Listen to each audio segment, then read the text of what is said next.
Մի օր Հիսուսի մոտ երեխաներ բերին, որպեսզի նրանց վրա իր ձեռքը դնի ու օրհնի։ Իսկ աշակերտները չէին թողնում, որ երեխաները իրեն մոտենան։ Սակայն Հիսուս աշակերտներին ասաց. «Թողեք երեխաներին, որ իմ մոտ գան, ու մի արգելեք նրանց, որովհետև նրանցն է երկնքի թագավորությունը»։ Հետո ձեռքը դրեց երեխաների վրա և օրհնեց նրանց։ Աշակերտները Հիսուսին հարցրին. «Ո՞վ է մեծ երկնքի արքայության մեջ»։ Եվ Հիսուս իր մոտ մի երեխա կանչեց։ Նրան կանգնեցրեց նրանց մեջտեղն ու ասաց. «Ճշմարիտ եմ ասում ձեզ,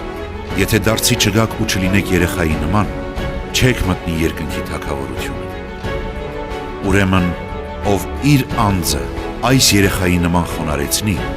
նա է մեծ երկնքի թագավորության մեջ։ Եվ ով այսպիսի մի երեխա ընդունի իմ անունով, ինձ կընդունի»։